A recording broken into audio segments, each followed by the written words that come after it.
Bonsoir à tous, bienvenue sur le plateau Equinox Soir, votre décryptage quotidien de l'actualité de lundi à vendredi, 19h, 21h, 18h, 20h, Greenwich Mean Time.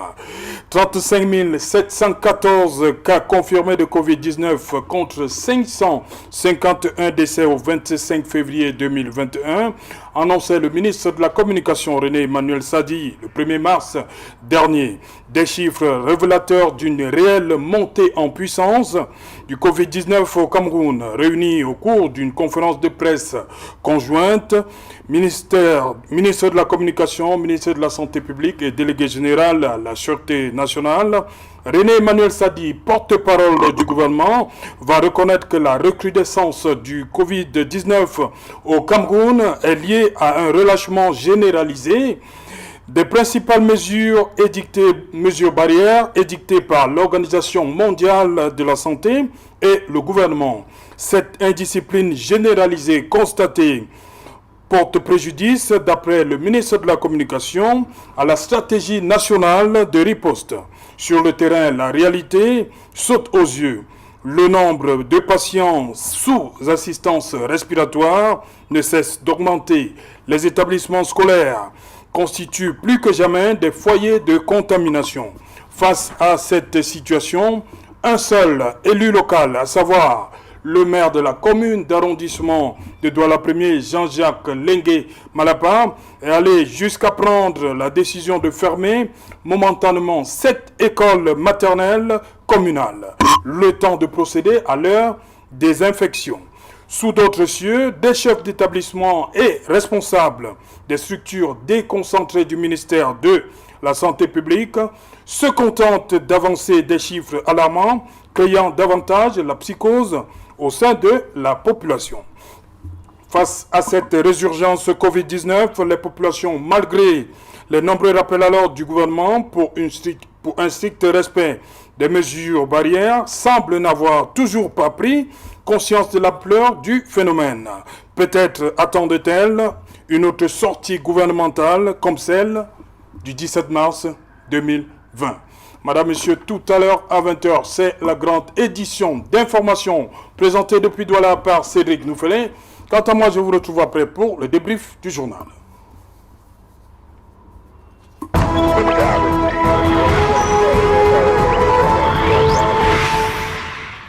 Recrudescence Covid-19, au-delà du respect des mesures barrières. Pour en parler, nous avons invité en plateau ce soir, Joe Walters. You're welcome. Good evening. Good evening, Serge Alonto. Good evening to all Cameroonians and the fans of Equinox. We call Equinox in Cameroon the evening service of church, whereas people always stop their activities to see even bike riders. I met bike riders yesterday at Mokolo Market. They told me that when the evening service in church reaches, they must be there to watch Equinox. I must congratulate you, Serge Alonto. You are being loved by Cameroonians. Even Cedric Nofele and Serge Alonto are the people who are being loved in Cameroon. The government hates you because you expose the government to the international community. Mokolo Market in Yaoundé says I should extend my greetings to you and that they are with Equinox TV and they believe that the change will come in Cameroon. I greet my co-panelists. We always conglomerate here today to discuss issues, and the particularity that you have in Equinox is that you handle daily topics that disturbs Cameroon and exposes Cameroon and serves Cameroonians from getting the reality. I'm happy to be here, and may God bless you and continue to do the work you are doing in Equinox. Non, tu vois, le test, vous n'allez pas être péremptoire. Il y a des membres du gouvernement qui apprécient le travail qu'on fait. Je ne vais pas donner les noms ici. Ils nous regardent en ce moment. Ce n'est pas tout le gouvernement. Il y a des membres qui apprécient ce que nous faisons. Yes, there are members of government, but there are very few. But some love you. Ouais. They cannot prove that they love you because the Unity Palace will attack them and remove them from the government. Let's say that 90% of the members of government love Serge Alain Oto and Cedric Nofele and Equinox Soir, but they cannot prove their love to the entire world because they're afraid of the lion that is in the Unity Palace at the Konyada Forest. No, but they love you. Ok. Bonsoir Mephisto. Merci Olivier Ndi. Bonsoir Serge Alain, bonsoir à mes compagnons, bonsoir surtout à vos nombreux téléspectateurs. Je voudrais remercier votre invitation. Okay. Je suis content d'être là. Ok, à côté de vous, Jean-Patient Tiala, bonsoir JPT. Bonsoir Serge Alain, bonsoir à tout le monde ici, Ouais. vis-à-vis et tous les téléspectateurs d'Equinox TV. Voilà, JPT, vous êtes journaliste. Nous sommes en début du mois de mars. Ça fait à peu près 1 an que les premiers cas ont été signalés au Cameroun, mais il a fallu attendre jusqu'au 17 que le gouvernement fasse une sortie avec ces 13 mesures gouvernementales, comme on les a appelées. Oui, Aujourd'hui, on a, je l'ai dit, 35 714 cas positifs pour plus de 551 décès. oui, vous avez raison. Qu'est-ce qui explique On est- l'attitude du gouvernement Oui, aujourd'hui? oui, on est presque dans la même configuration que celle de 2020. Oui. Nous sommes d'accord sur le plan théorique. Maintenant, sur le plan de la praxis, il y a une problématique qui s'est ajoutée. C'est celle du nombre de personnes infectées et du nombre de décès. En 2020, ce n'était pas les mêmes chiffres. Oui. Et à ce niveau, je pense qu'il ne faut pas céder à la panique, ni à la psychose. Point besoin de s'y retrouver parce que, en regardant même les autres nations, après ce qu'on a subi au bout d'1 an, on doit plutôt avoir conquis une sorte de consistance en termes de résilience et de résistance. Il n'est pas question aujourd'hui de sombrer. C'est plutôt en 2020 qu'on aurait dû vraiment sombrer dans la panique totale, généralisée. Je crois qu'actuellement, on sait exactement de quoi il s'agit et on peut mieux se préparer. Maintenant, le point le plus essentiel qui pose problème et que vous avez évoqué dans votre introduction, c'est bel et bien ce relâchement et cette indiscipline. Et cette indiscipline est à plusieurs niveaux. On ne va pas également s'attarder uniquement sur les citoyens, c'est-à-dire les populations, et pointer un doigt accusateur. Il faut dire que... Mais même c'est ce ceux qui est ressorti avaient de cette dicté- conférence de presse conjointe. Hein, JPT. Oui, attendez. Même ceux qui avaient dicté les mesures, les 13 Oui. du 17 mars 2020, eux-mêmes ont fait preuve d'indiscipline. C'est-à-dire quoi? En voulant procéder par une sorte de mimétisme avec ce qui se fait ailleurs, je parle du relâchement au niveau de la fermeture des frontières, on s'est oublié. Et au niveau des frontières, aujourd'hui dans les aéroports, on a plutôt un autre problème, celui des tests Covid, négatifs ou pas, corrompus ou pas. Voilà. Vous voyez un peu. Ça veut dire qu'on n'est pas resté attentif, prudent et très impliqué sur le respect des mesures que nous-mêmes on s'est dédictées. Vous voyez un peu. Et quand vous renvoyez ce type d'image, forcément les populations se disent, si on a ouvert les frontières, parce qu'il fallait les ouvrir, évidemment, parce qu'il y avait un étouffement sur le plan économique, mais si on a ouvert les frontières, ça veut dire que mon cache-nez, je peux le prendre et le mettre dans ma poche. Voilà comment certains citoyens ont réfléchi. Si également on a laissé les gens réouvrir dans la soirée les buvettes et autres gargotes, évidemment, je peux prendre mon cache-nez et le jeter cette fois-là à la poubelle et boire toutes les gorgées de bière que je veux. Vous comprenez? Donc, il y a eu un manque de Synergie. corrélation difficile. Je peux faire appeler corrélation difficile entre les mesures prises par le gouvernement et le côté réceptif des populations. En parlant de cohésion de tout cela, évidemment que la posture de ceux qui prennent la décision a aussi poussé les gens à traîner la patte et à peiner. Ces gens, c'est-à-dire que notre gouvernement sait bel et bien quel est le profil psychologique des citoyens camerounais. Toujours retardataire, on se connaît, comme on dit au quartier, nous nous connaissons. Toujours retardataire, toujours Thomas, donc dubitatif, ne croit vraiment à rien du tout, toujours prêt à contester, même les amis de M. Cho Walters qui sont au marché Mokolo, je crois, toujours Thomas n'y croit pas. Jusqu'à présent, il y a beaucoup de Camerounais qui ne croient même pas à l'existence du virus. Pendant 1 an, la communication gouvernementale a travaillé à quoi? Voilà le problème. Si vous réouvrez les frontières, vous vous organisez maintenant avec une communication qui ne dit pas que le phénomène s'est arrêté, qui dit qu'il se poursuit, mais nous avons créé la détente parce qu'il y a une situation économique difficile, parce qu'on ne doit pas étouffer les ménages. Il faut le dire aux citoyens. Il ne faut pas faire des communications quotidiennes sur des chiffres, parce qu'on a passé le temps à communiquer sur les chiffres. À un moment, d'ailleurs, on a arrêté même de parler de chiffres. Et puis, on ne disait plus rien. Et puis, dans une chaîne de télévision, chaque soir, jusqu'à ce moment, on a continué à diffuser les messages du chef de l'État, des bouts de messages, et également des informations venant des autorités sanitaires, mais qui, en réalité, vaguaient à contre-courant des réalités sociales, donc socio-économiques des citoyens. Voilà là où je pense qu'il y a eu un certain manque, un certain déficit. On aurait dû accompagner tout cela avec les réalités quotidienne des citoyens. Dans ces réalités, il y a quoi? Il faut que l'ami de M. Cho Walters qui est au marché se nourrisse.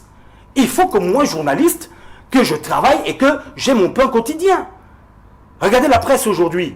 La presse est étouffée, carrément noyée. Personne n'a pris en compte la situation de la presse camerounaise par rapport au Covid-19.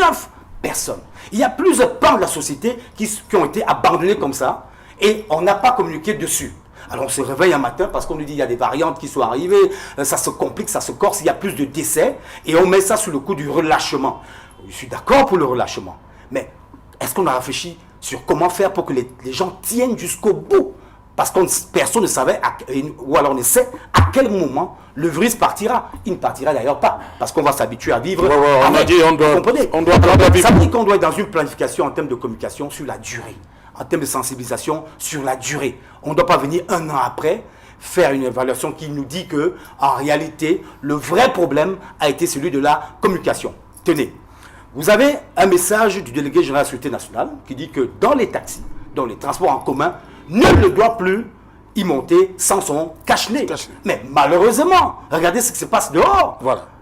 Les gens dans les taxis et autres, n'est-il pas surchargement, hein. Alors, d'où sort cette décriminalisation du message, du discours gouvernemental? Parce qu'il y a ce problème, c'est-à-dire que les gens ne croient plus au message qui vient du gouvernement.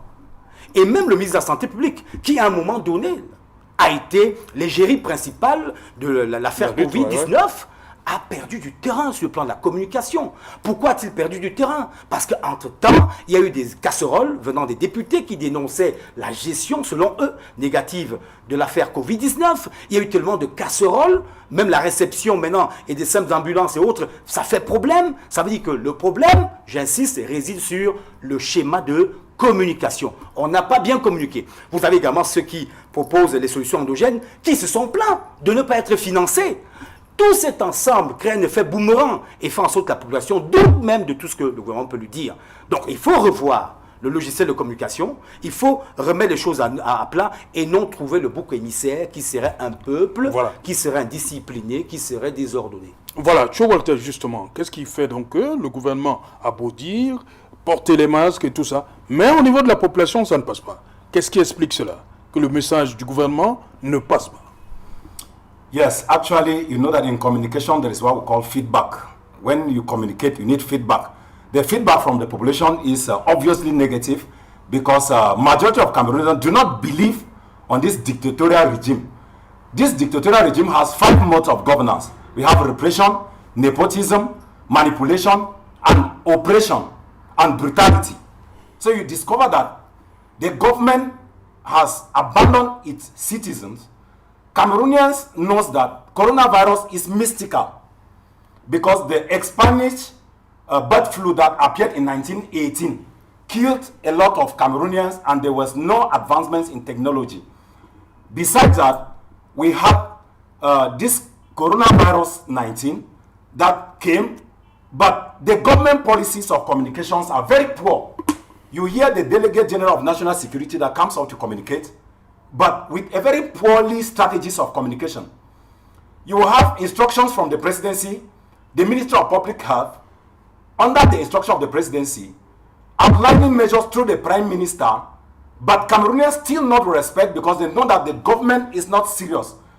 Reason number 1, when you move into taxis, a taxi man that has maybe people that do not have face masks into a taxi, the taxi man gives 2,000 francs. He brings 2,000 francs to pass with his taxi, and somebody that does not have, they'll first of all protect the taxi man and they will pass. You go to the market, they are not face masks. You go to trade. I've heard that MTN, not to make publicity, at Bonanjo tomorrow in Douala will organize a concert, and they say that the ticket is free ticket. Everybody will go to the concert. What has the government done about it? Fane Pupa came to Cameroon, organized concert. What has the government done about it? Communication, government policies, and the government knows that they don't have means to confine Cameroonians. We had Malenge Malapat in Douala with the divisional officer of Vuri. Those are contradictions. You cited yesterday section 39 and 261 of the among the 505 decentralization codes in Cameroon that are confronting because we have deconcentration and decentralization, which means that there is still that tendency of centralization of power, and that weakens communication. And Cameroonians do not believe. They know that coronavirus is mystical. Why? They know that Illuminati has imposed a new world order, and vaccines that are going to be dispatched into the entire world are those things that they will apply and impose mystically for the whole world passing through method 1 vaccines.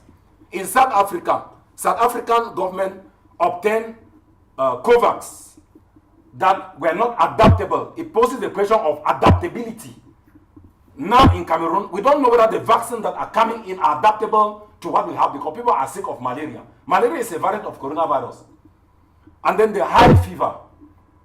The vaccines that are to be given to us, Saleh Leader proposed a protocol that were embezzled by the government. Dr. Payum proposed a protocol. The government did not look into it. We don't consume what we have at home. Government policies, very bad. Communication, very poor. Cameroonians not believing into government because they don't have means. When I say they don't have means, I can demonstrate that from 2016 to 2018, we have a balance of payment deficit of 6%, and we have a balance of budget deficit of 8%. And in 2020, it dropped down to balance of payment deficit of less than 2% and balance of and a budget deficit of less than 2.3%. Looking into consideration that the government do not have means to confine, closing borders. I heard the Delegate General of National Security saying that people to come to Cameroon should obtain visas. There are people who smuggle to Cameroon without visas because they belong to the people who are up. I always call them les Zango Dango and les Zamba Damba. Those people are from the government. We saw people who are confined in hotels in Douala. They came and said because they were ministers' daughters and sons, they took them narrowly. And we always say that coronavirus does not kill the poor, they kill only the rich. Because my neighbor died, he was a banker. We want to say that each Cameroonian should carry on mask, but they know that coronavirus does not exist because the figures are political. And with Cameroonians every day, they know that people are dying of coronavirus, but there are those people that are fabricated. Okay. Poor communication, poor government policies, balance of payment deficit, balance of the budget deficit, the means to confine Cameroonians not present. Brassaries, the best payers of taxpayers in Cameroon. CDC that was destroying the Northwest and Southwest. You are talking about coronavirus. What of those in the Northwest and Southwest that are exposed in the war? What have the government said? Their communication is very poor. They should allow Cameroonians to live with what they have. That is my own opinion for now. Ok. Voilà, Marcel, le président de la République, dans son discours de fin d'année, il a fait le constat selon lequel il y avait un relâchement au niveau des mesures barrières et ça a continué. J'évoquais la conférence de presse conjointe du 1er mars. Est-ce que ça suffit pour un gouvernement de dire à la population, appeler la population à plus de responsabilités? Il a dit avant vous, Jean-Patient Tchala, les Camerounais sont des tomates, c'est-à-dire qu'ils aiment voir avant de croire. Est-ce que ça suffit pour un peuple qu'on lui dise que bon voilà, on vous appelle à être plus responsable? Est-ce qu'il ne faut pas, à un moment comme celui-ci, où les chiffres ne font que grimper, un peu de coercition? Oui, effectivement, il faut un peu de coercition. Je voudrais dire que le fait que le gouvernement dise simplement que il faut que les gens il faut se laver les mains, cela ne suffit pas. Parce que il n'y a aucun peuple au monde qui est suffisamment discipliné pour subir ou bien pour éradiquer une pandémie. Donc, il faut passer par des mesures fortes. Je me souviens l'année dernière, lorsque le corona était à son niveau très élevé, le gouvernement a pris des mesures fortes, parmi lesquelles il fallait suspendre les écoles. On a constaté que la police et la gendarmerie étaient dans les rues pour vérifier qu'effectivement, non seulement les gens devaient porter les masques, il fallait également qu'il y ait plus de surcharge. Voilà des éléments qui peuvent amener le peuple à se plier. On a vu par exemple en Chine, la police fouettait des gens pour dire que ce n'est pas l'indiscipline. Oui, pour dire que l'indiscipline constatée au Cameroun n'est pas inhérent au seul Cameroun, même ailleurs. Et à un moment donné, il faudrait justement que le gouvernement qui est la voix autoritaire, qui a l'autorité, puisse justement amener les gens par force à respecter les mesures barrières. Mais comment voulez-vous que le peuple respecte les mesures barrières lorsque le gouvernement lui-même commence déjà à favoriser le non-respect des mesures barrières? Comment? Prenez par exemple le cas du récent concert de l'artiste Indira. C'est pas que je fais une contre-publicité pour cet artiste. Regardez le cas par exemple du concert de Fally Ipupa. Ce sont des événements qui drainent d'importantes foules. Alors là, quand le chef de l'État dit respecter les mesures barrières, le ministre de la Culture autorise l'organisation de tels événements. Vous voyez qu'il y a contradiction. C'est-à-dire que le gouvernement lui-même ne fait pas monter de sérieux. Je vais même aller plus loin parce qu'on a vu une vidéo qui est quasiment devenue virale ces derniers temps-ci où un membre du gouvernement est quasiment dans un bain de foule. On peut peut-être dire que c'est dans le cadre familial, mais il n'y a même pas eu de mesures de distanciation physique. Personne n'arborait le masque. Et donc, c'est des contre-publicités qui montrent que le gouvernement lui-même n'est pas sérieux sur ce qu'il est en train de faire. Au-delà de ça, donc forcément, ça a un impact sur la population. Bien sûr, bien sûr. La population se dit que l'exemple ne vient pas d'en haut, donc... justement, ce sont des mauvais exemples. Mais je voudrais quand même apporter une précision pour dire que la recrudescence des cas de Covid actuellement n'est pas forcément liée au relâchement des mesures barrières. Si nous faisons un peu d'histoire... Vous m'avez dit avant le début de cette émission que vous êtes passé par le centre spécialisé OCA. Qu'est-ce que vous avez vu de ce côté? Non, je dis que... J'en viens. Oui. Je suis en train de dire que la recrudescence des cas n'est pas seulement liée, n'est pas exclusivement liée au relâchement. Il y a aussi que, comme je voulais l'indiquer tout à l'heure, si vous regardez, si nous rentrons un peu dans l'histoire, vous allez voir que la grippe espagnole, qui a sévi entre 1918 et 1920, a connu une deuxième vague qui a été beaucoup plus fétale que la première vague. Ce n'était pas forcément parce que au moment où on avait décidé du déconfinement, les populations sont ruées vers les rues, ils ont célébré la liberté. Ce n'est pas forcément ça, mais c'est parce que cette deuxième vague apporte un virus qui est différent du premier. C'est-à-dire que la première souche, la deuxième souche vient améliorer et qui échappe justement à la connaissance, peut-être même à la technique de maîtrise, à la technique qui a permis de maîtriser un peu ou bien momentanément la première vague. Oui. Et donc, on va forcément constater qu'il y aura une recrudescence importante des cas. Ça peut être l'une des explications. Bien évidemment, je rejoins ce que GPT a dit tout à l'heure, qu'il y a aussi une mauvaise communication gouvernementale. Il y a également une population désinvolte. Parce que si vous vous souvenez que le directeur du Centre Pasteur avait déjà, dans une interview, avait déjà indiqué que il ne sait pas ce qui a protégé l'Afrique. Les gens n'ont pas respecté les mesures barrières, les gens ne se lavaient pas les mains, les gens allaient au culte, les gens vaquaient à leurs occupations, ils allaient dans les marchés étaient bondés de monde, il n'y avait aucune mesure de distanciation physique. Mais curieusement, il n'y a pas eu autant de cas en Afrique qu'en Europe. Elle-même s'est posé la question, qu'est-ce qui a protégé l'Afrique? Elle ne sait pas. Et tout ce qu'elle s'est résumée à dire, c'est que l'Afrique est un cas à part. Maintenant, est-ce que ce type de communication a un effet sur la population? On peut le dire que les Africains se disent que les pronostics qui avaient été faits à la base, venant de l'Europe, eux, ils ont déjoué les pronostics. Alors, pourquoi ne pas continuer dans la même lancée et que, évidemment, peut-être pour eux, ça va être pratiquement la même chose. Donc, pour me résumer, je voudrais dire que s'il y a un doigt qu'il faut pointer, c'est la communication du gouvernement et les membres du gouvernement eux-mêmes qui ne prêchent pas par l'exemple. La première des choses, ça c'est la deuxième des choses, c'est que la population est désinvolte, elle ne croit pas. C'est toujours le même cycle. Elle ne croit pas, pourquoi? Parce que l'exemple ne vient pas des gouvernements ou des gouvernants, ou bien c'est quoi le problème? D'abord parce que le gouvernement même ne fait pas monter le sérieux. En plus parce qu'il y a eu un gap exponentiel entre les cas en Europe et les cas en Afrique, déjouant les pronostics qui avaient été faits par l'OMS à la base. Donc ça fait partie des éléments qui expliquent. Mais je voudrais quand même dire qu'il faut que la population fasse très attention parce que cette deuxième vague de Covid qui arrive peut être beaucoup plus fétale que la première parce que le virus à la base peut avoir modifié sa souche et devenir plus dangereux le premier.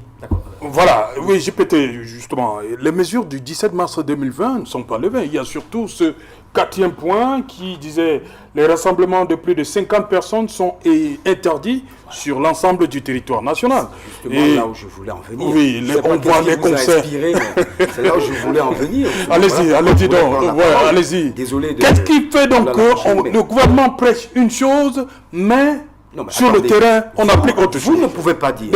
Des festivals continuent à être organisés, on organise des concerts. Qu'est-ce qui se passe? Vous ne pouvez pas dire aux citoyens, le 17 mars 2020, que vous ne devez pas vous réunir à plus de 50 personnes. Au bout d'un an, on ne sait pas quand la décision a été levée. Personne n'en sait rien.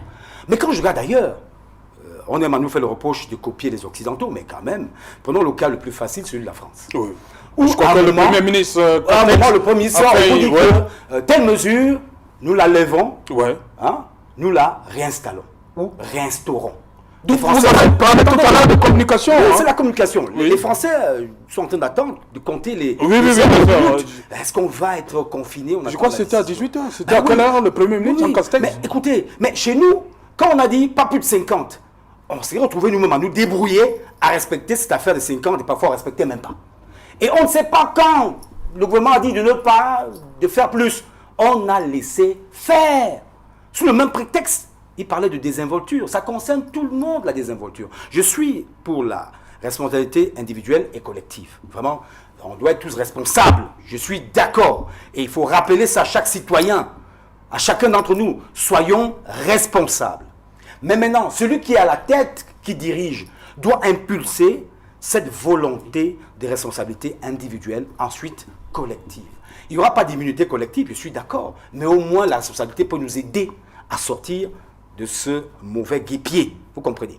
Comment se fait-il que si on énumère les 13 mesures, on ne sait pas quand il a été décidé de faire, en dehors de peut-être des bars et des aéroports, le reste on ne sait pas, et peut-être les écoles.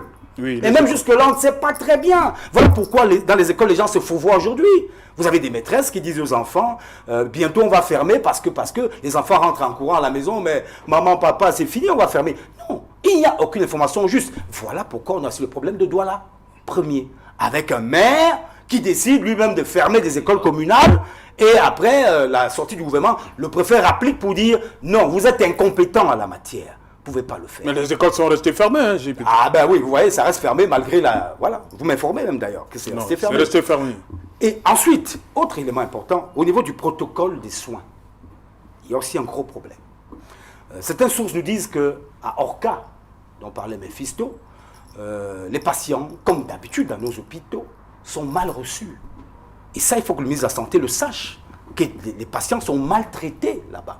Il faut le savoir. Dans les centres spécialisés Covid. Je vous dis, je parle de Orca, à Yaoundé, maltraité. Il faut le savoir. C'est important à signaler. Maintenant, au niveau du protocole administré aux patients de Covid-19, est-ce que le gouvernement, le nôtre, dans la géopolitique mondiale, a le courage aujourd'hui d'intégrer les solutions de Mme Peyoundi Samba ou de Cléda? Sont-ils capables de mettre dans le protocole de traitement ces ressources qui viennent de notre puisard traditionnel et culturel? Je ne suis pas sûr. Parce qu'il y a le vaccin qui arrive. Mais c'est une idée qui est là. Pourquoi ne pas soigner les Camerounais avec cela? Même si c'est sous cap. Même si on sait qu'à Madagascar, on a fait disparaître... Mais on peut quand même essayer que de laisser les gens mourir. Et d'aller en cachette, aller ramasser tout ce que Mme Payou propose. Le ramasser, je dis, ils achètent en gros, il y a des ruptures. Il le faut en cachette. Pourquoi officiellement ne pas soutenir vertement ces gens et dans le protocole médical l'intégrer? Peut-être que ça va nous bousculer dans la mentalité parce qu'il y a une loi sur la médecine traditionnelle qui est toujours bloquée, qu'on n'arrive ni à adopter à l'Assemblée, ni à promulguer si jamais elle a adopté. Vous comprenez? Donc il y a des problèmes réels qui vont au-delà des mesures barrières. Et c'est des problèmes de géopolitique et des politiques intérieures aussi. On doit regarder l'extérieur, mais à l'intérieur. Quelqu'un parlait du vaccin et de l'opération COVAX. COVAX, oui, on voit ce qui se passe au Ghana, en Côte d'Ivoire. Chez nous, on ne comprend encore rien. On nous dit que dans un mois, peut-être, dans un mois, 1 700 000. Peut-être qu'on verra ce qui va se passer. Parce qu'on craint la réaction de l'opinion, c'est-à-dire que de la population qui Padevray, elle, passe le temps à dire qu'elle ne va pas cautionner et accepter ce vaccin. D'ailleurs, des spécialistes nous ont encore dit il y a 2 jours que le vaccin ne garantit pas qu'on ne contracte pas la maladie. Peut-être que c'est des messages qui vont dans le sens contraire de la vaccination. Je suis désolé, hein, mais ce sont des réalités. C'est pour ça que je parlais de communication. La bonne communication, donner la bonne information. Même si, sur le plan stratégique, vous n'êtes pas obligé de le dire. Mais à un moment, on est obligé de dire à la population la vérité pour que la population se range. Comment convaincre les Camerounais que Covid, le virus, existe? Autre problématique, on parlait des 50. Je voudrais parler de ces variantes. Quand ça se passe ailleurs, nous tous sommes devant nos téléviseurs, les radios internationales, nous écoutons. Comment on dit qu'il y a un variant sud-africain, il y a un variant britannique. On ne fait rien. C'est quand les variants en question entrent sur le sol qu'on réagit, toujours après coup. Pendant que ça se passe ailleurs, pendant qu'on le disait, qu'est-ce que le gouvernement a dit? Rien. Rien n'a été dit par rapport à la possibilité que ces variants arrivent au Cameroun. On a continué à fonctionner comme si tout allait bien, comme si on était en fin 2020 et que voilà, tout va très bien. On ne s'est appuyé que sur 1 ou 2 éléments qui continuent à montrer que peut-être que seul le chef de l'État est conscient de la situation, parce que lui, au moins, il a annulé sa cérémonie de vœux, il annule les événements, même si ça nous énerve de gauche à droite, parlant du 11 février par exemple. Oui. Mais le gouvernement, lui, à quoi il pense? Je suis désolé, à quoi il pense? Qu'est-ce qu'il dit? La communication du ministre de la Santé a été détériorée. Et on se demande bien, qui doit même communiquer pour ce gouvernement? Parce que dans le cadre de Covid-19, on a eu une communication servie par le ministre de la Santé, une communication servie par le ministre de la Communication. On a également le ministre de l'administration territoriale qui, de temps à autre, sort. À qui est-ce qu'on doit se fier finalement? Parce que les mêmes également sont sur d'autres pans de communication. La crise au nozo, hein, et bien d'autres sujets. Alors, qui est crédible pour communiquer et convaincre? Le Premier ministre a parlé 1-2 fois, et puis il n'a plus jamais parlé. Ah non, le Premier ministre n'a plus jamais parlé, parce que je me rappelle à l'époque, en mars 2020, que le monsieur le plus crédible à ce moment-là, c'était bel et bien le Premier ministre chef du gouvernement. Et depuis lors, il n'a plus parlé. Il a parlé le 30 non, il n'a plus parlé. Lorsqu'il fallait assouplir. Depuis lors jusqu'à aujourd'hui, il a encore parlé. Oui. Il n'a plus parlé. Oui. Et la dernière sortie est celle du ministre de la Communication accompagné des autres ministres. Oui, le 1er mars. Donc je pense que c'est un problème à régler. Mais j'insiste sur l'idée de renforcer le protocole de traitement, de prise en charge des patients avec les solutions endogènes. Voilà. Walter, c'est la 9e mesure du gouvernement. C'était celle qui interdisait aux conducteurs de moto-taxi de faire des surcharges, aux transporteurs même aussi.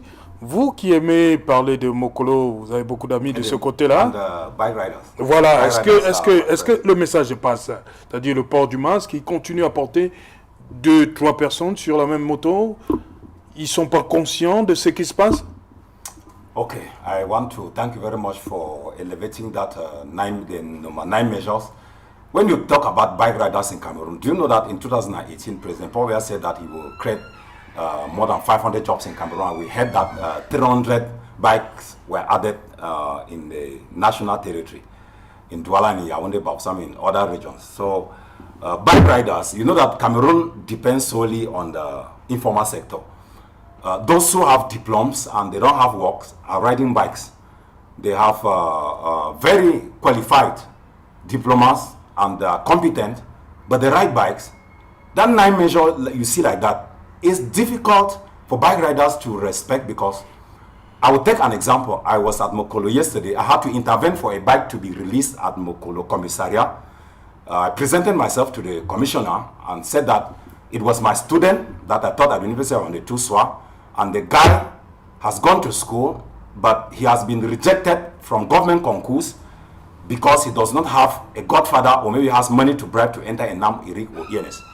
When the commissioner asked me that, does the person have insurance and the driving license? I went to that student, he said he does not have one. I interrogated him, he said that no. The money that has been set for to fix driving license and insurance is more than what he can gain per month or maybe per week, which poses another problem of unemployment. So bike riders cannot respect bad measures because, one, when they go to petrol station, they take fuel. When they take fuel, if they carry 1 passenger, can the government compensate the other 2 passengers that they will not take behind? That is the question. it's difficult for them to respect barrier measures because the government is not capable to compensate them with accompanying measures. And if they carry one person behind, or one passenger, at the end of the day, he will not be able, if it is not his bike, he will not be able to give to the owner of the bike maybe the daily benefits and take home something. The Smith is 36,270 francs. That's the Smith. Somebody who carries one passenger per day, how much will he pay to his boss? How much will he consume as fuel? The money that the policemen they took from those bike riders in Cameroon has become an employment because the government is not capable. That is why Jean Patient was saying that the government took 13 measures last year. Jean Patient Tala. Oui, Jean Patient Tala. Not Tila. Not Tila. Sorry, know that there are people who are always very powerful.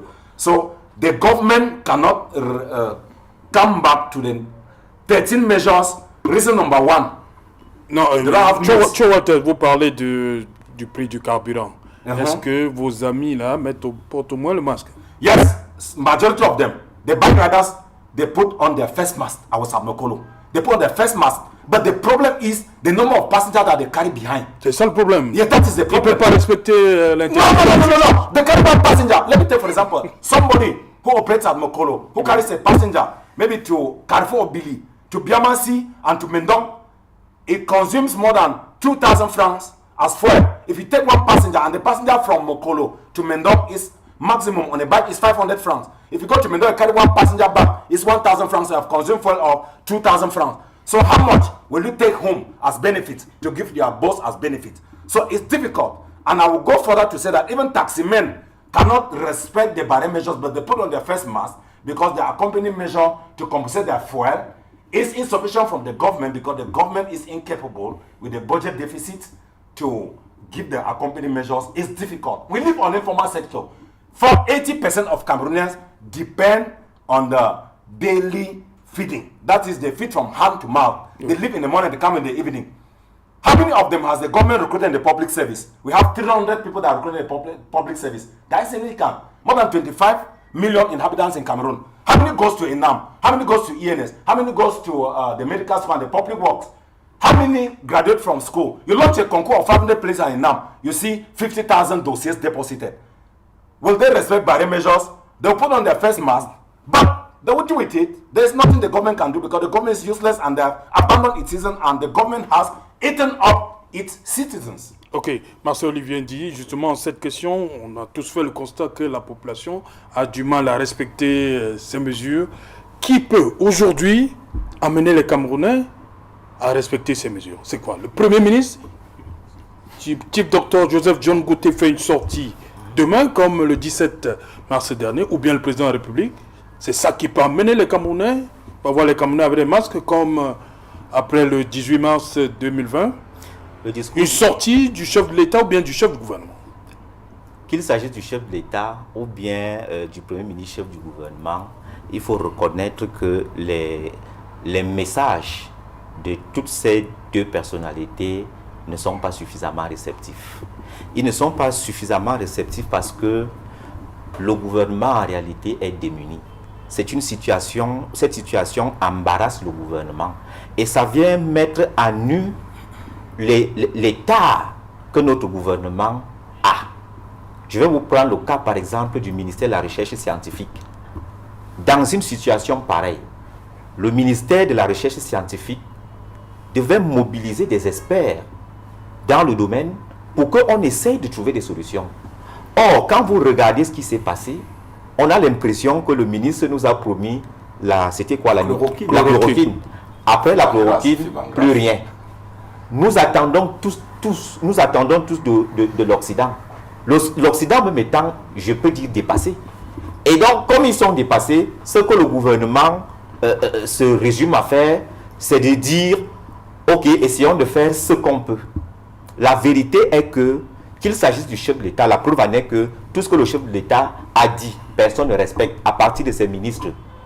Déjà, les différents concerts, les comportements, même au niveau des administrations, ça montre que le message du chef d'État est battu en brèche. Maintenant, si c'est le Premier ministre qui le dit, est-ce que le Premier ministre est plus puissant que le chef d'État? J'ai dit non. Donc, il faut quand même que le gouvernement camerounais, le régime du renouveau, prenne ses responsabilités. Les plus grands changements structurels qui ont eu lieu dans le monde sont toujours arrivés après des grandes crises. Il faut que le gouvernement reconnaisse qu'il a échoué et qu'il réfléchisse comment faire pour sortir de là. Comment faire pour sortir de là? Nous avons besoin de développer notre côté technologique. Nous avons besoin de développer, de financer la science, la recherche, la vraie. Or, quand vous regardez dans notre ministère de la recherche scientifique, les chercheurs qui sont là-bas, on se pose bien la question s'ils ont le niveau pour le job. On se pose bien la question dans nos universités, est-ce que nous avons des gens capables d'apporter de réels changements? Quand on regarde même les décisions qui sont prises au niveau du gouvernement, on a l'impression que le processus de prise de décision n'a pas été respecté. C'est-à-dire que les gens n'ont pas étudié toutes les possibilités qui peuvent amener à des résultats pertinents. Voilà le problème. Et ça montre l'incompétence qui nous gouverne dans ce pays. Parce que les gens sont dans une logique, une logique nombriliste, une logique de cooptation où des gens arrivent à des postes de responsabilité sans de compétences réelles pour manager les administrations et les laboratoires techniques qu'on leur confie.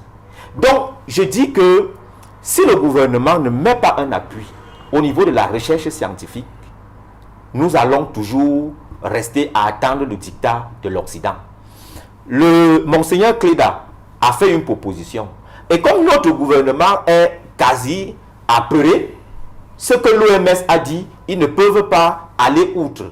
Alors, ils battent en brèche le protocole de Monseigneur Cléda, qui aurait pu apporter des solutions, et qui apporte même des solutions parce que à un moment donné, les hôpitaux, comment on appelle ça, de l'église catholique, n'avaient pratiquement plus de patients de Covid.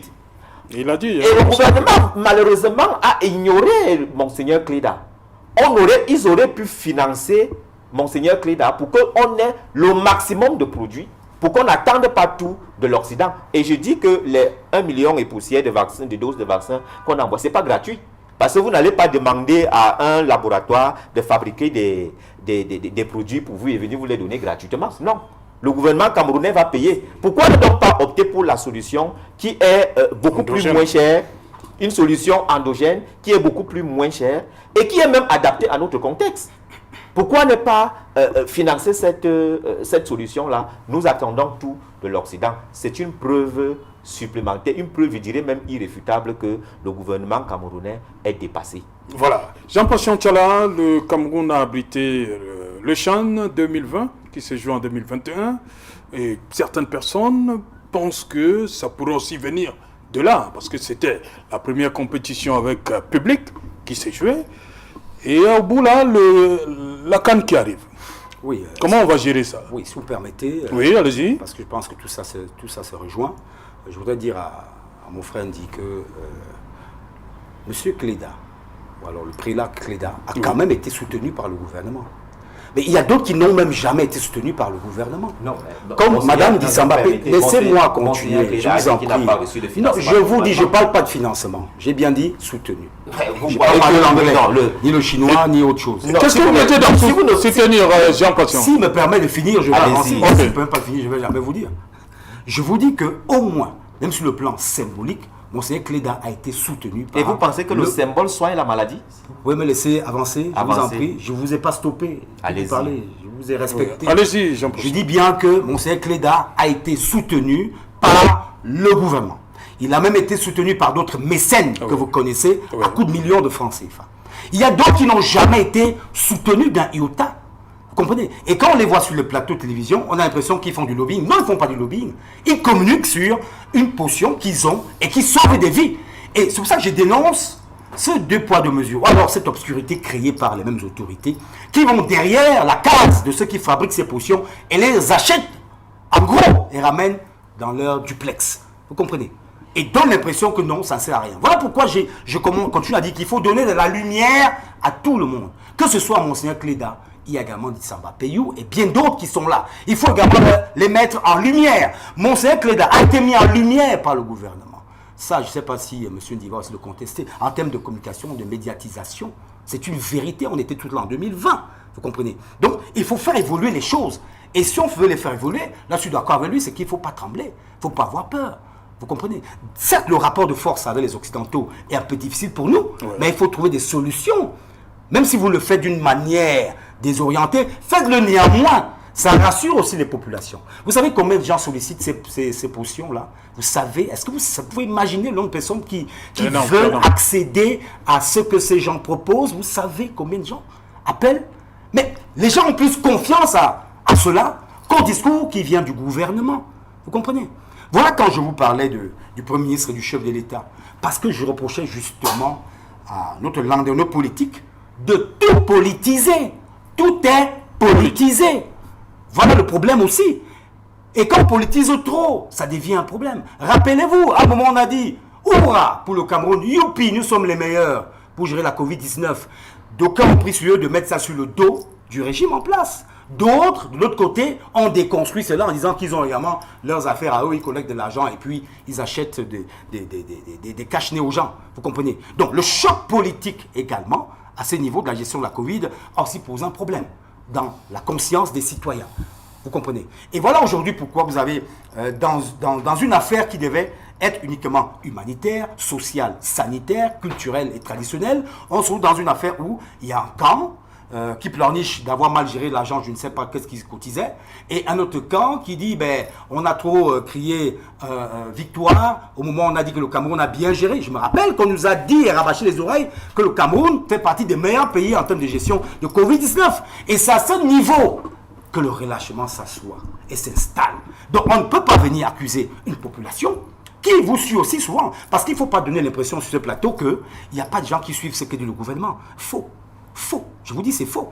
Beaucoup de Camerounais suivent ce que dit ce gouvernement, mais maintenant peuvent être en contradiction avec ce que le gouvernement dit.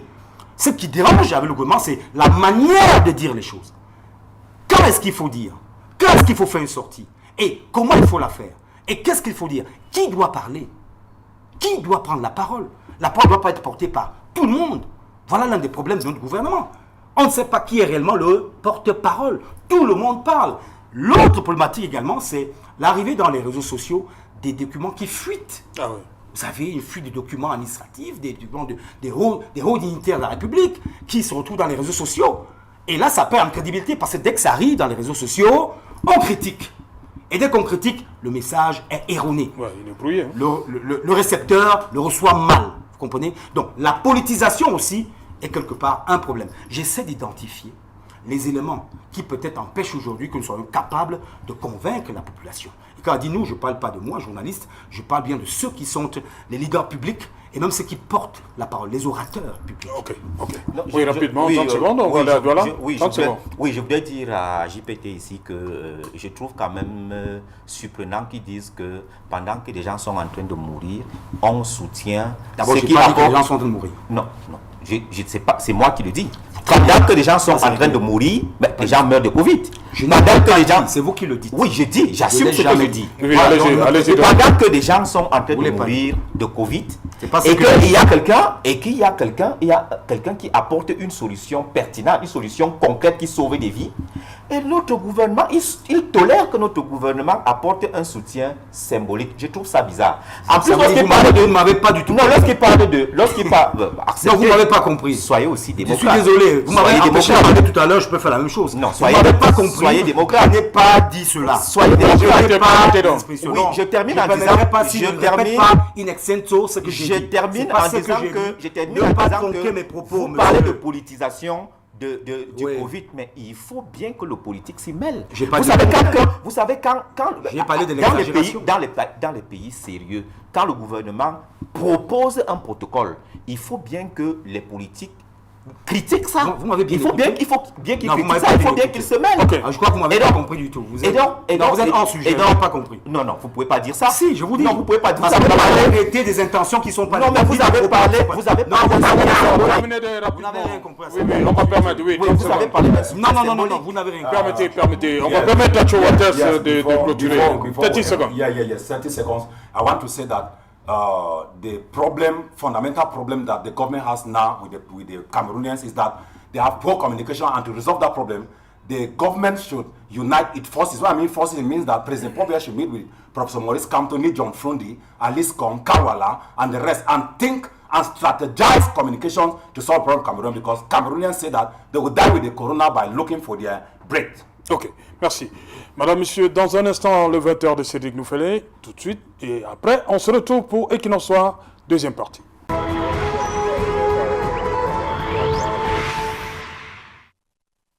Retour sur le plateau Equinox Soir, c'est le temps du débrief, Madame, Monsieur, toujours en compagnie de Cho Walters, c'est Marcel Olivier Ndi et Jean Patient Tchala. Jean Patient Tchala, l'actualité nous impose encore, on parle de décentralisation, mais ce qui se passe, une fois de plus, je l'ai évoqué hier, on a vu ce qui s'est passé à Fumban, on a vu ce qui s'est passé en Djombe Pendja, Fumban, entre le maire de la ville et le préfet du Noun, Djombe Pendja, le maire de la ville et le préfet du Mongo. Voilà que le littoral nous sert toujours le maire de l'arrondissement de Douala 1er contre le préfet du Vouri. Une histoire de fermeture d'école en temps Covid. Le maire a fait des constats dans lesquels il y a des enfants qui présentent des grippes et tout ça. Il a pris une mesure conservatoire, désinfecter les 7 écoles maternelles communales pendant une semaine. D'accord, mais si je veux bien comprendre la posture du préfet, Oui. je pourrais la justifier avec l'espoir que ceux qui m'écoutent bien. Parce Oui. que tout à l'heure, quand je parle, j'ai l'impression qu'il y a des gens qui ne comprennent pas très bien ce que je dis. Le préfet, Oui. comprenez, réagit après la sortie du gouvernement. Il faut d'abord le dire. Sa note intervient après la conférence de presse Oui. Du 1er mars. du 1er mars, donc le 2 mars. Ça veut dire qu'il attendait peut-être que le gouvernement dise quelles sont les mesures qui entrent en scène du moment où il y a cette résurgence Oui. des cas de Covid-19. Et le gouvernement n'a jamais dit de fermer une quelconque école, communale ou pas.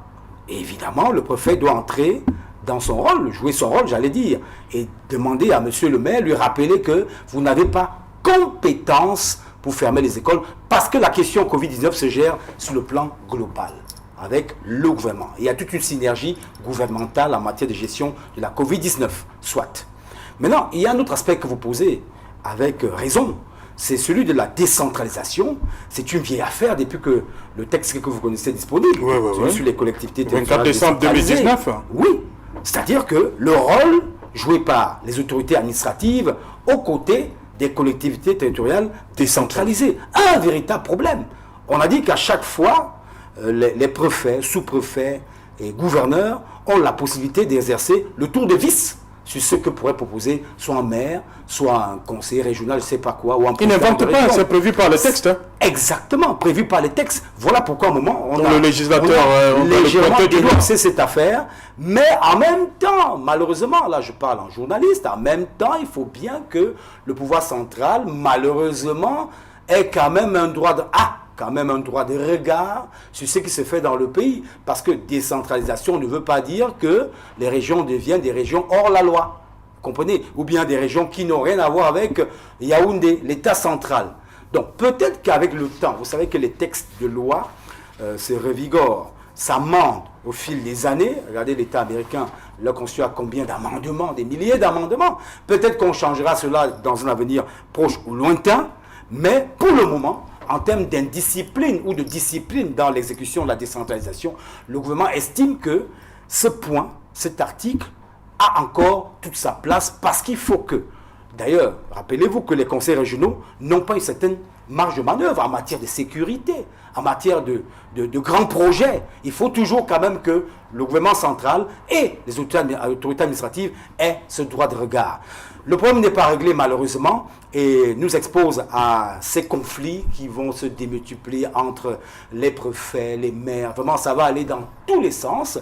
Je proposerai peut-être au gouvernement ou alors au président de la République surtout de revoir un peu ces points parce que je vous garantis que dans les 5 années à venir, ce ne seront pas les premières affaires, ni les dernières, il y en aura pléthore. Et ce ne sera pas uniquement à Douala ou à Yaoundé, ce sera partout dans la République. Et ce ne sera pas uniquement entre les maires et les préfets, mais également entre les préfets, les gouverneurs et le conseil régional. Hein, vous voyez, donc c'est un problème assez sérieux. Maintenant, je reviens sur la communication, parce que l'ayant dit, il faut bien que les citoyens nous comprennent, et comprennent aussi les textes, et comprennent la peine de bien leur expliquer les textes. Voilà pourquoi, sur le plan de l'influence, j'expliquais quel est le rôle des gouverneurs, et pourquoi ils ont peut-être raison d'être là. Ça peut s'expliquer, ça peut se justifier. C'est la même chose quand je parlais d'un soutien. J'ai utilisé le mot soutien. Soutien ne veut pas dire financement. Soutenir ne veut pas dire avoir financé forcément. Non, je n'ai pas parlé de financement. Quand on vous met en vitrine, en visibilité, on envoie une délégation du gouvernement vous rencontrer, vous, Monseigneur Cléda, on vous reçoit au Premier ministère, ça subodore pas que vous avez eu de l'argent, mais au moins ça signifie que sur le plan ce qu'on n'a pas fait avec les autres. C'est qu'on n'a pas fait avec les autres. Sur le plan de la crédibilité, on vous prend au sérieux. Est-ce parce que vous êtes de l'Église catholique? Je ne sais pas, mais au moins on vous a pris au sérieux. Nous demandons que les autres également soient pris au sérieux et qu'à la fin, tout le monde soit financé. Voilà pourquoi je parlais du protocole, d'introduire dans le protocole de prise en charge des malades de Covid-19 des éléments qui viennent des solutions endogènes. Oui, on va d'abord rester avec Douala Premier. Mephisto dit, cette situation, le maire Lengue Malapa dit qu'il a agi en toute légitimité. Il a pris des notes de service par rapport aux prérogatives que lui confère la loi. Il a cité l'article 75, l'article 161, l'article 223. C'est-à-dire que les maires gèrent les écoles maternelles, périscolaires et autres. Et là, c'est le patrimoine. Il insiste sur le terme patrimoine de la commune d'arrondissement de Douala Premier. C'est des écoles maternelles communales de Douala Premier. Tout à fait, je ne répondrai pas au miasme des incompréhensions des pages déjà tournées, parce que j'ai l'impression qu'il y en a qui veulent absolument... Et vous êtes en train de répondre. Je voudrais dire que il faut qu'on soit clair dans la situation qui se passe à Douala Premier. Est-ce que le maire Lengue a mal agi? Il y a des cas Covid. Non, on va s'appuyer sur des textes pour analyser le comportement des uns et des autres. Le maire s'appuie sur l'article 75 et l'article 161. 223 même. Dans l'article 161, on a clairement indiqué les différentes compétences qui sont transférées. Parmi ces différentes compétences, on parle de la gestion des écoles. Et lorsqu'on parle de gestion, ça donne quand même une marge de manœuvre au maire. Je dis bien, la gestion lui donne une marge de manœuvre. Si la gestion limite déjà une marge de manœuvre, on n'est plus dans la gestion, on est dans le suivi. Voilà. Donc, sur ce plan, le maire a pleinement raison de décider de fermer une école. Et autre chose, je ne suis pas juriste, mais le B.A.B.A. du droit sait clairement que une autorité administrative ne peut pas prendre sur elle de rapporter un acte administratif dont il n'est pas l'auteur. Le maire ne peut donc, le préfet ne peut donc pas rapporter. C'est-à-dire que si on veut être terre à terre, le préfet ne peut donc pas décider de rapporter une décision que lui n'a pas. Donc à partir de ces deux éléments, l'article 161, dans le mot gestion qui est introduit, et de l'autre côté, ça donne autorisation à rapporter un acte dont il n'est pas. À partir de ces deux éléments-là, on peut clairement dire que le maire a raison. Ça pose encore un autre problème, comme l'a dit JPT tout à l'heure, un problème de décentralisation. Et c'est là où je voudrais dire qu'il faut que le gouvernement fasse preuve de responsabilité et de respect des lois. Parce que nous avons l'impression que notre gouvernement a un grand problème avec les lois. Tous les problèmes qui se passent dans ce pays sont liés au non-respect des lois. Si vous lisez la loi de 2004 sur l'urbanisme, elle indique clairement que l'État est géré en coaction entre les collectivités territoriales décentralisées et le gouvernement dans ses différents démembrements.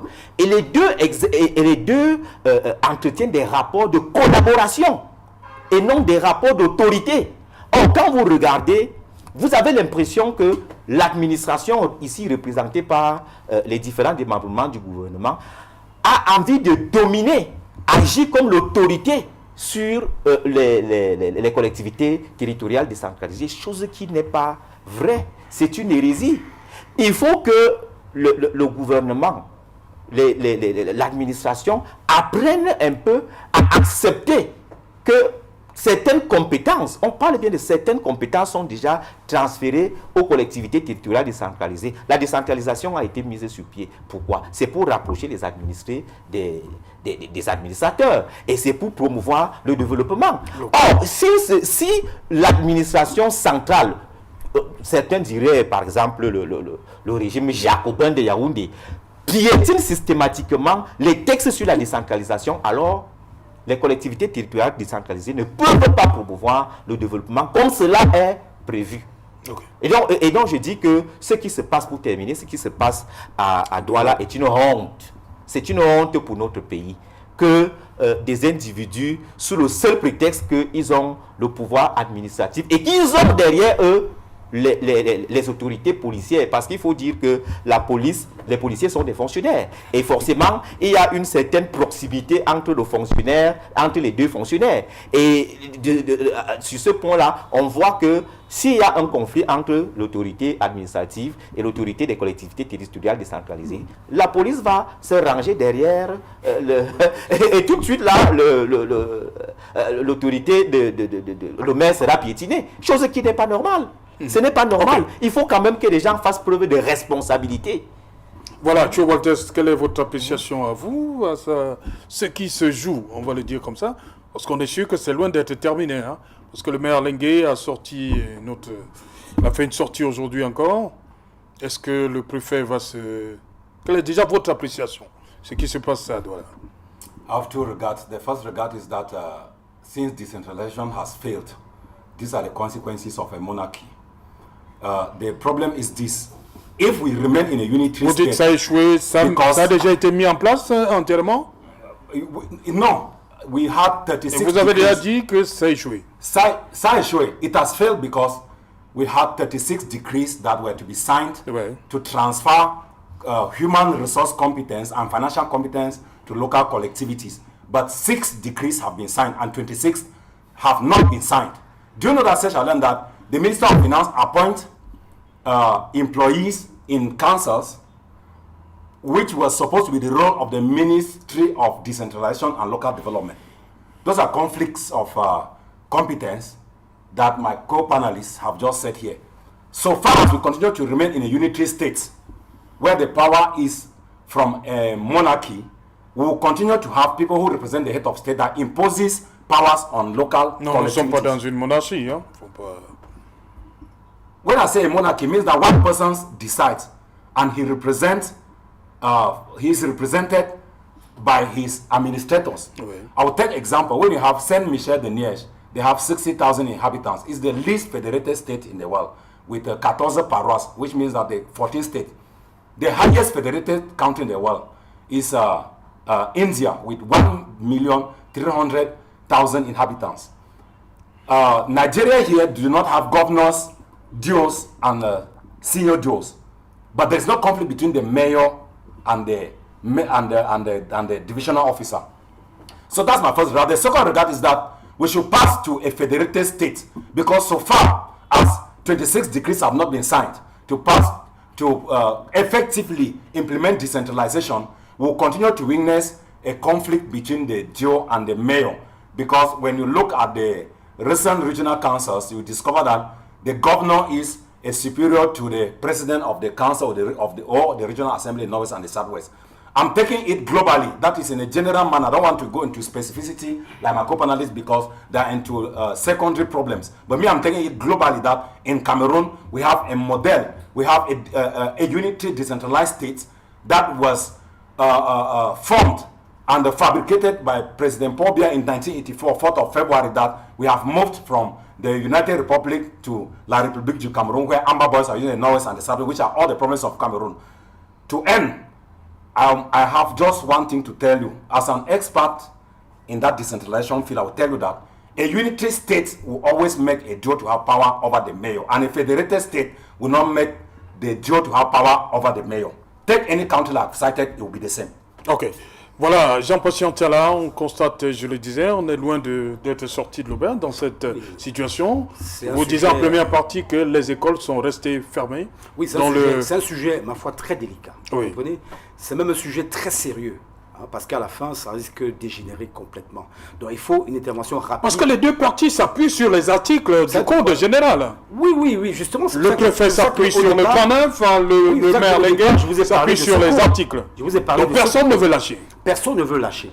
Ça peut se régler dans les couloirs politiques, autrement, d'une autre manière, dans des négociations de couloirs. Ça pourrait peut-être se régler parce qu'on sait comment le régime fonctionne, comment ça pourrait fonctionner. Mais en fait, il y a un problème sérieux.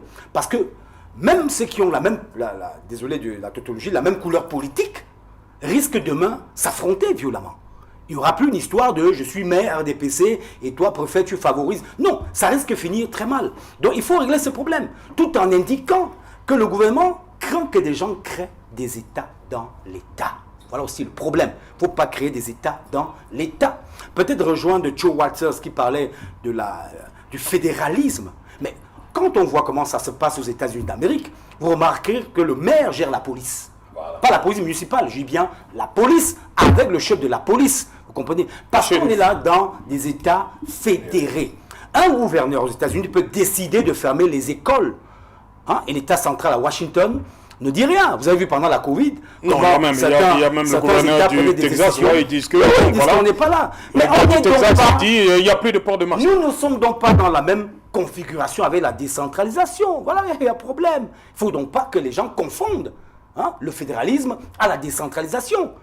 Et surtout celle camerounaise, vu le code, qui ne permet pas à ce que le maire, vous aurez beau dire si que le maire a raison, moi je ne suis pas un juge pour dire que tel a raison ou tel a... Non, ce n'est pas mon rôle. Vous aurez beau dire qu'il a raison, mais écoutez, le code vous dira autre chose, que les autorités administratives doivent intervenir. Et que la question de Covid-19, je l'ai dit. Non, Jean-Paul l'article 161, le maire gère. Je vous parle dis, de gestion des écoles maternelles. Je vous parle de politique, qui va souvent au-delà des textes. Je vous ai dit que sur le plan des couloirs, des négociations peuvent se faire, assurément. Vous comprenez? Et vous serez surpris que des semaines plus tard, le maire ait changé de posture. Vous serez étonné que mais c'est pas ce maire il y a un mois qui disait que vraiment il tempêtait. Vous ne savez pas ce qui va se passer. Vous comprenez? Il y a certes la loi, mais il y a la politique. Vous comprenez? Et s'il y a la politique, ça veut dire qu'on peut régler le problème de plusieurs manières. Mais ce que nous on veut voir, c'est-à-dire que je parle peut-être pas au nom de tout le monde, c'est qu'on voudrait ne plus vivre ce genre d'altercation. Ça doit donc se régler sur le plan physique. Comment?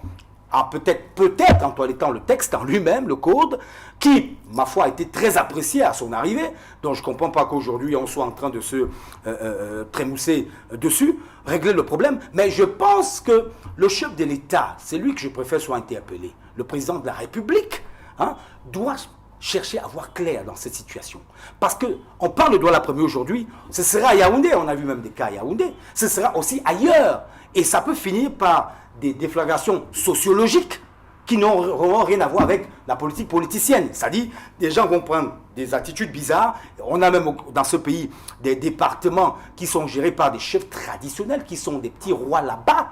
Vous allez gérer ça comment là-bas? Il y a le maire, il y a le préfet, il y a le roi traditionnel qui est là, qui est dans une sorte d'état dans l'état. Donc, c'est aussi des problèmes qui se posent. Donc, c'est pour ça que je voulais dire que c'est une situation très sérieuse. Elle a l'air anodine, mais elle est très sérieuse pour la suite. Ok. Voilà, on termine, Mephisto. Oui, 30 secondes, le temps pas la gorge. Oui, je suis un peu gêné de suivre ce que mon copanéliste JPT vient de dire, qu'il faut que si on ne trouve pas un compromis et puis que le politique prenne... Non, ça ne peut pas se passer comme ça. Il y a un tribunal administratif.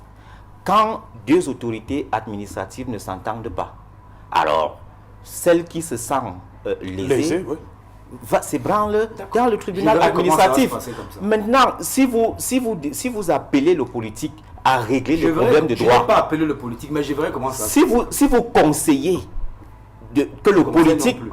Bon, ok, retirez Je vous donc dis que ce le qui politique... pourrait soit- arriver. Bon, Je vous retirez dis ce donc... qui pourrait arriver. Non, si ça arrive, c'est Et que je c'est n'ai pas... pas la posture partisane. Si monsieur. ça arrive, c'est Désolé, que... je n'ai pas si la ça posture arrive, partisane. ok, Je si parle en cela- contexte. Mais j'ai quand Non, même non, la parole. j'ai pas. Non, Bon, ok, écoutez, parlez. pas de Oui, soin Jean coupé. Patient. Mais je peux parler, vous savez, je peux Allez-y. arracher la parole, je reste pas. Je Oui, dis, d'accord. merci beaucoup. Alors, je n'ai pas la posture partisane non plus. Vous comprenez? Je parle en journaliste, je fais des analyses.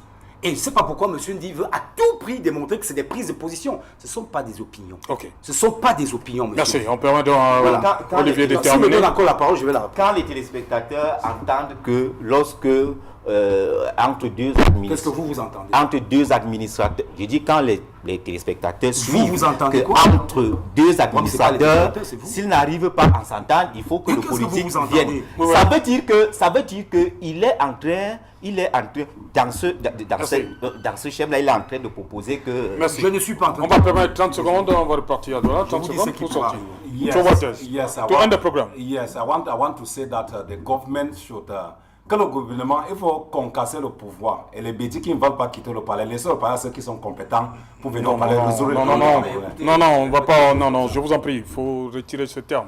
On n'est pas là pour stigmatiser une ethnie, je vous en prie. Ok, je retire. Donc, soit. Voilà, merci. Merci, Tengue Walter, for coming. Merci à vous, Mephisto. Merci, JPT. Vous avez Yaoundé, nous sommes là, hein, voilà. Voilà, merci. Voilà, madame, monsieur, nous sommes arrivés au terme de cette édition Equinox Soir. On se retrouve demain pour la dernière Equinox Soir. Yaoundé, bonsoir, Colbin 5. J'espère